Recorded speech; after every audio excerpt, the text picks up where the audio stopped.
Okay, everyone, we'll go ahead and get started with Jack. So how about leading us off, Chip Towers, and then we'll go to Mark Weiser. Man, you got to give us a little heads up there.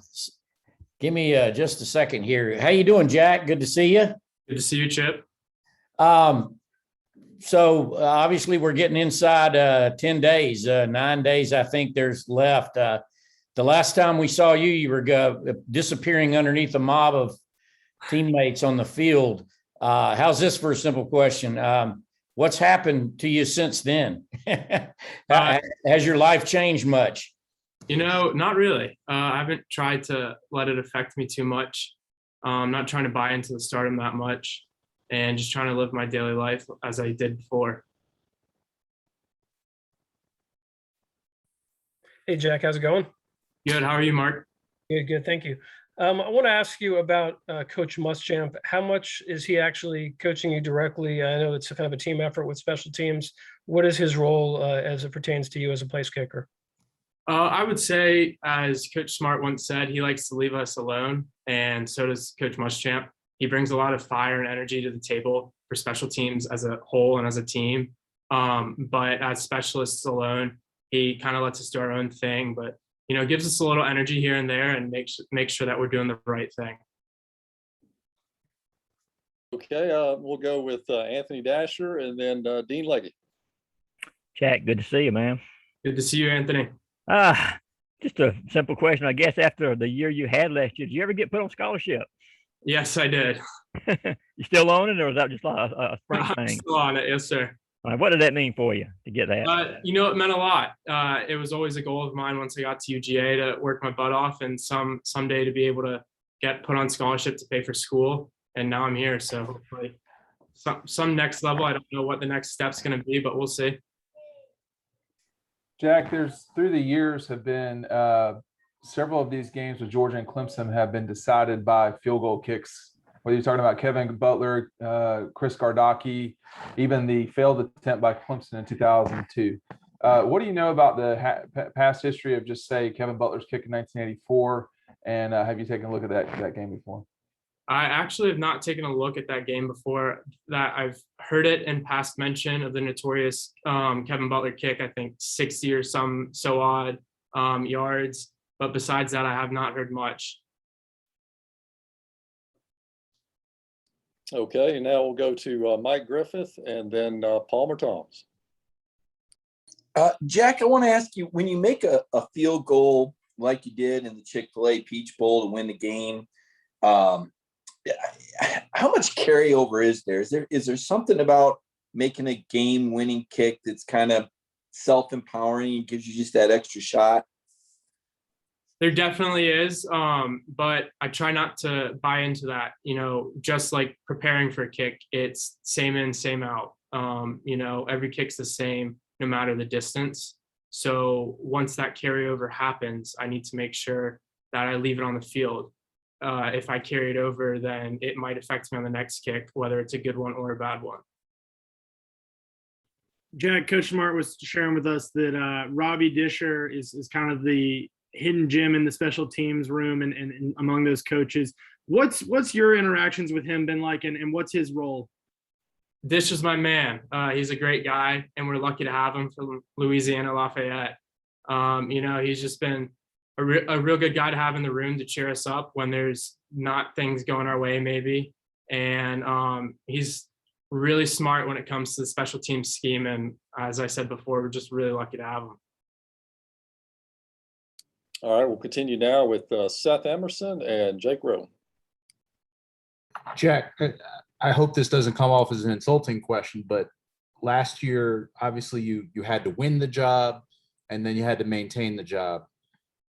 How do you keep what worked for you last year when you were trying to do that, keep it going in 2021? A lot of it's been finding those rights and wrongs that I did last year. And I'll tell you that I there weren't many rights. A lot of things I've had to work on and I've had to fix over the off season. A lot of it had to come down to technique. So I'd go and I'd train with a guy on the weekends, making sure that I simplified my jab step or my drive is a little bit longer here and there. But the number one key takeaway I would say is focusing on my mental health aspect of talking with our sports psychologist, making sure that I'm staying positive, whether it's a good day or a bad day.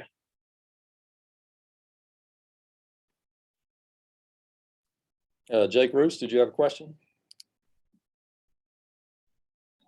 Yeah, Jack, I just kind of wanted to ask you about, Clemson special teams. I know that you guys have kind of turned the page now with the end of fall camp.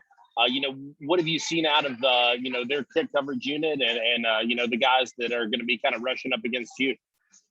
They've got a really good team, and we're just trying to prepare the best that we can. And hopefully it all goes well in Charlotte next week.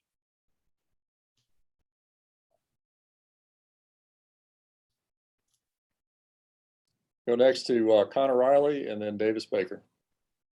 Hey, Jack, hope you're doing well. Bank of America, they're going to be full capacity and it's 75,000 people. And I'm pretty sure that's the most amount of people you will have kicked in front of. How do you prepare for that? And sort of what are your expectations kicking in a stadium like that, full capacity for the first time in your Georgia career? It's definitely going to be very different. As I mentioned earlier, I meet with sports psychologists pretty frequently, and we discussed about that, and we're going to work on that a little bit. Max I've probably kicked in front of is, I don't know, but maybe a capacity of 30,000. So it's gonna be very different. It'll definitely come down to mindset over anything, making sure that I just clear my head before every kick and then I see it through.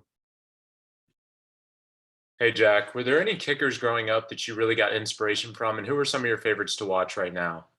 If I'm going to be honest, I wasn't a football guy until probably end of junior year, beginning of senior year. It was all soccer. So I was a big Messi fan, big Ronaldo fan. But football was the last thing on my mind. And now, got to look up to Rod, such a great kicker. And probably pastime now, who just retired, is Adam Vinatieri. Okay, next we'll go with Dane Young and then Ryan Curley.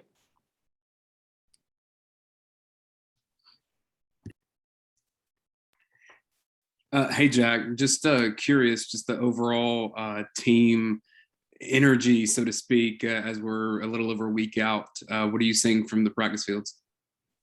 Dane, we're excited. Who wouldn't be? We're a week away from playing Clemson in Charlotte at such a beautiful stadium and such a great atmosphere. And we get to welcome home a full capacity stadium, and hopefully we'll pack out the stands with dog fans. Hey, Jack, how important has having the whole spring and summer been going into this season versus last when it was not normal? And like mentioned earlier, you were fighting for the job, and now you're going into this season with a full practice under your belt, knowing that you're going to be the starting kicker. How different is it? I would say, COVID year, I think it was my saving grace, if I'm going to be honest, to really go home, know, all right, I'm going to sit back, I'm going to figure out what I can do to my best ability. But now that we're in season and that we're in practice full swing, I'm able to put forth that ability to the best of my ability. And so just to see it through, to be able to know that I can put all that practice and all that preseason thought into full motion is a great thing. All right, we have time for maybe a couple more questions if anyone has a follow-up. Jack, I did want to ask you a little bit about Jared Zirkle. I've heard he's looked really good. He's gotten bigger, kicking better, and how much of a competition is that, and how much of a collaboration is that when you got another kicker like that on your squad? Yeah, it's a good question. We push each other day in and day out, and not only is it a competition, but as you mentioned, Chip, we are helping each other fix things. Whether it's my swing or if it's his jab step, we're there for each other. And I think it's always good to have competition. Friendly competition does not hurt. Thank you. Jack, there were some talks, reports that maybe you had a NIL with Onward Reserve. Did that ever come to fruition? It did not. Can you elaborate? Did you communicate with them at all after that July 1st date? We talked and stuff, and we just we couldn't come to a deal. It just didn't end up working out. Do you have, this is Chip, do you have any NILs? I have a few. Pump them Hey, in. everyone, that's all the time we have now for Jack. We thank you for joining us this evening and stand by for our next student athlete. Thank you, Jack. Thank you.